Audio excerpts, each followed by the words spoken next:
Hello crafty people and welcome. Today I'm having another one of those days. It's a play day in my studio and I just throw a few things together and see what happens. This is something that I started yesterday and it's turning out kind of nice, and I thought you might like to see what I'm working on. So this is going to be one of the resin geodes that I've been making recently. Let me just bring another over for you to take a look at. So this is another one that I've done. This one is just on one of these cheap kind of canvas boards that you get at the art stores, and because I don't have access to the same kind of art supplies and things that you do in the US and Canada and Europe and so on, tiny island supplies dictate that I have to kind of make do with what I can get. So in this one I have done it with some beads. So if you take a closer look, you can see that I've got some beads here and here, some layers of glitter, more beads, and some various different colours of resin. And it turned out really well. Everyone who's seen it has really loved it, and I've been making a few more of them. I've been making them on these cradled boards. This one is a 6-inch board. This is what it looks like underneath the paint there. This is one of the ones that I got from Jerry's. So you may have seen my art supply video from Jerry's where I unboxed all of my supplies and was really excited. This is one of my birchwood painting panels, the Da Vinci Pro panel. It's just a 6-inch one and it's a cradled panel, so it's hollow on the back. And of course it's nice and firm, which means it's great for doing resin and any kind of fluid art. So today I'm going to make my little resin geode on one of these panels that I got from Jerry's. And up in the top corner, where will it be? Somewhere kind of up here, there'll be a little eye that pops up, and that will link to the Jerry's video if you want to go and have a look at those. So how I like to plan them out, well, first of all, the supplies that I used. I found these ones at my local dollar store. These are like decorative rocks that you would put in your, either in your fish tank I suppose, or in a vase of flowers or something like that. That's about as exciting as I could get in terms of elements to add, so I've got some of those. And you can see those just in the centre of my geode just here. And then I found some of these. These are just like a cheap set of seed beads. If I bring them in closer you can see what they look like. And I've used a couple of sets of these. So what I did was I took some glue and just glued some of the beads around in a shape like this. And then I've also got just a line of some glass glitter around the outside, and the rest of it I have painted. What I find is really helpful when I start off with the board is that obviously I'll unwrap it first and then I will draw my shape on the board with a pencil, because without being too delicate, I have found that sometimes when I start off with the geodes, if you look at this one here for example, it has a kind of phallic shape, or it can have when you start off, and unless you're very careful, basically what you end up with is a large phallus all the way across your painting. Or I've seen ones where you can start in the middle and it ends up looking a little bit like a vajayjay. So I like to try and avoid that in my pours if at all possible. So I sketch it out in advance with some pencil. And I do alternating lines of thick and thin. The thick becomes my colour, the thin typically becomes my embellishments. So here I've put my rocks, then I've got a line of beads, then a colour, then some more beads, then a colour, then some glitter, and more colour from the outside. What I find is I like to paint it in advance, because then I can lay things out and I can test out my colours and see how I think it's going to look. So in terms of the colours that I have chosen, I am going colour shift. So I've got this one from Folk Art. This is the Colour Shift Green Flash. That's the one you see here. This one is the Aqua Flash. That's that one. And basically what I wanted was to start off with the green and go more blue as I went out, because I couldn't actually find any green glitter. So I've got blue glitter, so I wanted to make it a little bit more blue as we went to the outside. I've also got some silver, and when I do it in resin I'm going to use this one. This is a metallic powder in silver. And then just a little bit from the outside just there, I want to use some black. So I'm back to the colour shift, and I've got the colour shift black flash. So I am now going to mix up my resin. I'm going to get my mask on. Here we go. This is the mask that I use. I'm going to put the filters on the side just here. And when I have this on, I won't be able to talk during the video. So I'm giving you a bit of a rundown in advance of what I'm going to do. Then I'll mix up the resin and you can watch. I'll put a little bit of music on and I'll come back at the end and we'll chat about how it went. So I'll get mixing and I'll see you soon.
So here it is now, all cured and finished. I have to say, I think it looks pretty darn spectacular. Although it's only, done on a budget with just cheap dollar store supplies, I think you'll agree it still looks really nice, really effective, and there's lots of shimmer and glitter and things to it. If I bring it in a little bit closer, you should be able to see. So the blue and the green paint especially has got a lot of really nice depth to it.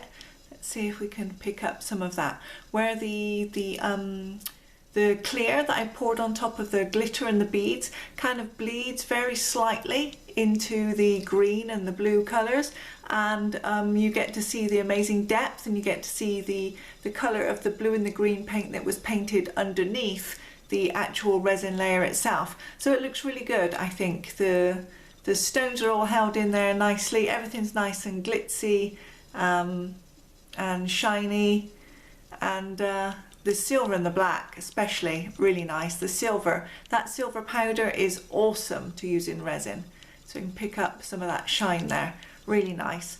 And the black colour shift, you can't see it at the moment so well just on the camera, but if you look at it in the light, it's a really black with lots and lots of gold kind of glittery sparkly bits in it.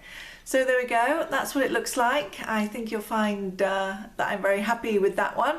And all I need to do now, the sides are beautifully clean where I put some tape along before, so I just need to put a varnish to finish off the wood, and then this one can go in my Etsy shop. So I know it's been a very quick tutorial with not a lot of explanation here for you, but if you would be interested, I could definitely do a much more in-depth tutorial or a set of videos if that would be helpful. So just let me know in the comments, give me a thumbs up if you've enjoyed watching and you would like to see some more.